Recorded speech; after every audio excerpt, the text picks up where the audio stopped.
मैं बहुत सारा 3D प्रिंटिंग फिलामेंट यूज़ करता हूँ और ये बहुत एक्सपेंसिव है, स्पेशली पाकिस्तान में कंसिडरिंग इट्स जस्ट प्लास्टिक। एक स्पूल आपको 4500 से 7000 तक का मिलता है और सेम प्लास्टिक सिर्फ 500 से 800 रुपीज़ पर केजी। इस वजह से बहुत लोगों के लिए और स्टूडेंट्स के लिए 3D प्रिंटिंग एक्सेसिबल नहीं है। मैं एक अपनी एक्सट्रूजन लाइन बनाने जा रहा हूँ जिससे हम अफोर्डेबल फिलामेंट बना सकते हैं। लेकिन शुरू करने से पहले मैं आपको बताता हूँ कि एक एक्सट्रूजन लाइन काम कैसे करती है। इसको मैंने 4 पार्ट्स में डिवाइड किया है। सबसे पहले ये प्लास्टिक पैलेट्स एक एक्सट्रूडर में फीड किए जाते हैं, जहाँ एक्सट्रूजन स्क्रू इन्हें कंप्रेस और हीट करके एक नोजल से गुजारता है और ये नोजल इस प्लास्टिक को फिलामेंट की शेप देती है। फिर इस फिलामेंट को कूल करना होता है, इसके लिए एक कूलिंग सिस्टम चाहिए। या आप एयर यूज़ कर सकते हैं या वाटर। एयर कूलिंग स्लो है पर आपको सिर्फ फैंस चाहिए, और वाटर कूलिंग मोर एफिशिएंट है पर इसके लिए आपको कंटेनर्स और हीट कंट्रोलिंग सिस्टम चाहिए। ये mostly high speed extrusion lines में यूज़ होती है। नेक्स्ट हमें एक फिलामेंट पुलर चाहिए जो इसे एक्सट्रूडर से दूर खींचे। इस पुलर से पहले एक माइक्रोमीटर होगा जो फिलामेंट का साइज़ बताएगा। हम पुलर की स्पीड को कंट्रोल करके फिलामेंट का साइज़ चेंज कर सकते हैं। फॉर एग्जांपल स्पीड तेज़ करने से फिलामेंट स्ट्रेच होगा और साइज़ कम होगा, और स्लो करने से साइज़ बढ़ेगा। एंड पे एक वाइंडर है जो इस फिलामेंट को रोल पे वाइंड करे। हम स्टार्ट करेंगे एक्सट्रूडर से। एक्सट्रूडर का सबसे इम्पोर्टेंट कंपोनेंट ये स्क्रू है जो प्लास्टिक को कंप्रेस और मेल्ट करके एक्सट्रूड करता है। मैंने ये 3D प्रिंट किया है ताकि लोकल मैन्युफैक्चरर से बनवा सकूं, but it turns out to be impossible. मेरे शहर में कोई भी ये स्क्रू मैन्युफैक्चर नहीं कर सकता। यहाँ सिर्फ वो स्क्रू मैन्युफैक्चर या रिपेयर किए जाते हैं जो प्लास्टिक रिसाइकलिंग में यूज़ होते हैं। ये मुझे बिल्कुल भी अच्छे रिजल्ट नहीं दे सकते। दूसरा ऑप्शन है कि इंपोर्टेड स्क्रूज़ ले लूँ जो इंजेक्शन मोल्डिंग मशीन में यूज़ होते हैं, पर वो बहुत एक्सपेंसिव हैं और पॉसिबली रिपेयर्ड होंगे जो मैं बिल्कुल भी टेस्ट नहीं कर सकता। लास्ट ऑप्शन है कि मैं ये स्क्रू खुद ही मैन्युफैक्चर करूँ। Can be difficult but why not. हमें इसके साथ एक बैक प्लेट, थ्रस्ट बेरिंग, एक नोज़ल और ब्रेकर प्लेट चाहिए जो इजीली किसी भी लेस पे मैन्युफैक्चर करवाई जा सकती है। मैं इस स्क्रू को एंगल ग्राइंडर से बनाऊंगा, पर कैसे वो भी आपको बताता हूँ। पर पहले क्विकली स्क्रू को समझ लें। ये 25/1 रेशो का स्क्रू है, जिसका मतलब है इसका डाया 20 मिलीमीटर और लेंथ 25 टाइम्स है जो 500 मिलीमीटर बनती है। इस स्क्रू के 3 सेक्शन होते हैं, mostly depending on the material you want to extrude, पर ये एक स्टैंडर्ड स्क्रू डिज़ाइन है।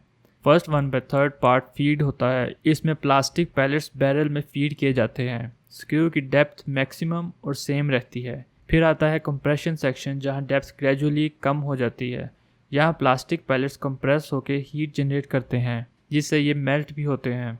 मेल्टिंग के लिए हीटर्स भी इस्तेमाल किए जाते हैं, पर अगर आपका स्क्रू डिज़ाइन अच्छा है तो मोस्ट ऑफ द मेल्टिंग इसी सेक्शन की वजह से होती है। यही वजह है कि मैं वुड ऑगर बिट्स यूज़ नहीं कर रहा, उसमें डाया सेम रहता है। फिर आता है मीटरिंग सेक्शन जहाँ डेप्थ मिनिमम और कांस्टेंट रहती है। इसमें मटेरियल की मिक्सिंग होती है और मटेरियल एक कांस्टेंट टेम्परेचर पे ट्रैवल करता है। अब इसे मैन्युफैक्चर कैसे किया जा सकता है। मैंने ये स्टेनलेस स्टील मटेरियल इसके लिए बाई किया है, पर इस लेंथ का बनाने से पहले हम स्मॉलर साइज़ पे एक्सपेरिमेंट करेंगे। इन रॉड्स की क्लियरेंस बहुत कम है जो एक अच्छी बात है। इससे मटेरियल मोस्टली फॉरवर्ड फ्लो करेगा। मैं इस स्क्रू को पॉलिश करके क्रोम प्लेटिंग भी करूँगा तो क्लियरेंस उस स्टेज पे भी मैनेज की जा सकती है। स्टार्ट करने से पहले हमें कुछ बेसिक कैलकुलेशंस का पता होना चाहिए जिसकी बेस पे यह स्क्रू मैन्युफैक्चर किया जा सकता है। हमारे स्क्रू की पिच 20 मिलीमीटर है। अगर हम एंगल ग्राइंडर को 17.7 डिग्री एंगल पे इस तरह मूव करें कि रॉड की हर एक रेवोल्यूशन पे ग्राइंडर 20 मिलीमीटर मूव करे, तो हम एक्सिस के परपेंडिकुलर फीड दे के इस रॉड को स्क्रू की शेप में ग्राइंड कर सकते हैं। थोड़ा कंफ्यूजिंग हो गया, कोई बात नहीं, आपको आगे जाके समझ लग जाएगी जब हम इसे प्रैक्टिकली करेंगे। इसी प्रोसेस के लिए मैंने कुछ पार्ट्स डिज़ाइन, प्रिंट और असेंबल किए हैं जिससे आपको बेहतर समझ लगेगी। मैंने इसके डिज़ाइन, प्रिंटिंग और असेंबली की वीडियोस नहीं बनाई। अगर आप उसमें इंटरेस्टेड हैं तो कमेंट्स में ज़रूर मेंशन करें ताकि नेक्स्ट टाइम से मैं वो भी बनाऊं। मैं स्क्रू मैन्युफैक्चरिंग के लिए ये सेटअप यूज़ करूँगा। वर्कपीस बैक वॉल पे 2 पोस्ट के साथ माउंटेड है। ये फ्रीली रोटेट कर सकता है लेकिन एक्सिस की डायरेक्शन में मूव नहीं कर सकता। इन दोनों 3D प्रिंटेड पोस्ट में 608 बॉल बेयरिंग्स लगे हैं और रॉड के दोनों तरफ 3D प्रिंटेड कनेक्टर्स हैं जो इसे 8 mm थ्रेडेड रॉड से जोड़ते हैं। बेस पे हमारे पास इसी तरह का एक और सेटअप है। 2 पोस्ट जिनके दरमियान सॉलिड रॉड गाइड्स हैं। कैरिज में 4 लीनियर बेयरिंग्स हैं जो स्मूथ मोशन देते हैं। ये हमारी टूल पोस्ट है जिस पे एंगल ग्राइंडर अटैच होगा। ये भी गाइड्स पे मूव कर सकती है जिससे फीड कंट्रोल होती है। सेंटर में एक 4 स्टार लीड स्क्रू है जिसकी पिच 8 mm है, मतलब हर रेवोल्यूशन पे ये 8 mm मूव करता है। लेकिन हमारे वर्क पीस पे हमें 20 mm की पिच चाहिए, इसलिए हम 2.5:1 की GT2 पुलीज यूज़ करेंगे जो खुद भी 3D प्रिंटेड हैं। वर्क पीस वाली पुली 50 टीथ की है और बेस वाली 20 टीथ की। फीड कंट्रोल के लिए मैंने ये गाइड प्रिंट की है, एक तरफ 4.5 mm डेप्थ और दूसरी तरफ 1.5 mm डेप्थ है। ये गाइड बैक वॉल पे लगा दी जाती है और फीड इसी को फॉलो करेगी। मैंने ओपन लूप टाइमिंग बेल्ट मंगवाई थी ताकि इंस्टॉल करना आसान हो और लेंथ खुद फिक्स कर सकूं, लेकिन इसमें कुछ नुकसान भी हैं जो आप आगे देखेंगे। सबसे पहला मसला ये था कि लूप कैसे बनाई जाए और टेंशन कैसे मेंटेन की जाए। लूप क्लोज करने के लिए मैंने एक लॉक प्रिंट किया है। बेल्ट इसमें से गुजार के एक वेज से फिक्स हो जाती है और बेल्ट अपनी ही टेंशन की वजह से रुकी रहती है।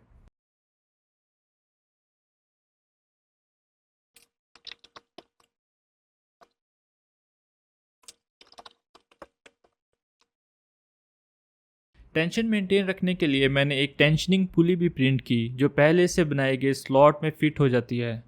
इससे टीथ स्लिपिंग भी कम हो जाती है, लेकिन अपनी साइज़ की वजह से ये लॉक कंप्लीट साइकिल में ट्रैवल नहीं कर सकता। इस डिज़ाइन में काफ़ी इश्यूज़ हैं जो हम बेहतर कर सकते थे और वर्जन 2 में हम करेंगे। TPU की क्लोज लूप बेल्ट प्रिंट कर सकते हैं। करंट पुलिस PETG की हैं जो स्लिपरी होती हैं, इनकी जगह HDD पुलिस यूज़ कर सकते हैं जो साइज़ में बड़ी हैं। इस डिज़ाइन में स्पेस ना होने की वजह से अभी यूज़ नहीं की। पुलिस की जगह चेन और स्प्रॉकेट्स भी यूज़ कर सकते हैं जिससे स्लिपिंग का चांस बिल्कुल ख़त्म हो जाएगा। इस तरह की ग्राइंडिंग में कूलेंट ज़रूर यूज़ होना चाहिए, लेकिन इस सेटअप में हम ये नहीं कर सकते, इसलिए हम इंटरवल्स में ग्राइंड करेंगे और बीच में वर्कपीस को कूल डाउन होने के लिए टाइम देंगे।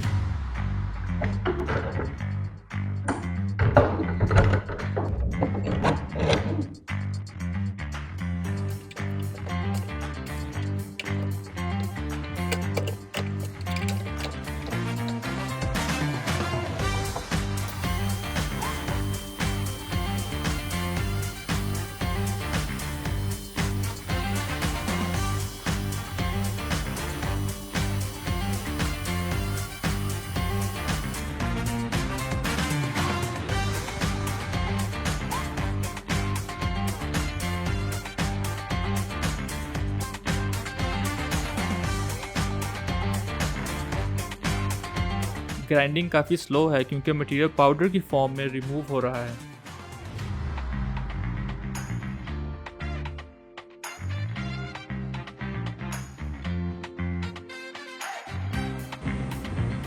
ग्राइंडिंग के बाद फाइलिंग की जाएगी। स्क्रू पे एक डायमंड कट पैटर्न नज़र आ रहा होगा जो इनकंसिस्टेंट रोटेशन की वजह से बनता है। इसे फाइलिंग और सैंड पेपर से स्मूथ करना पड़ेगा।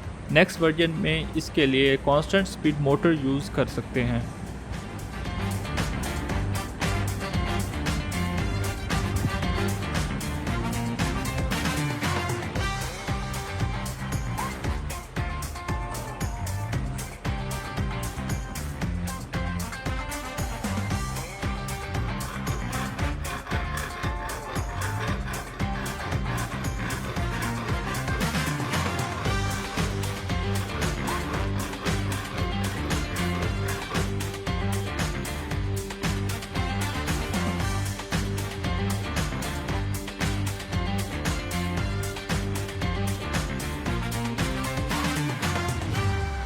काफ़ी फाइलिंग के बाद हमारा स्क्रू तैयार है। अब इस पे थोड़ा लेथ वर्क बाकी है, उसके बाद इसे पॉलिश और क्रोम प्लेट किया जाएगा।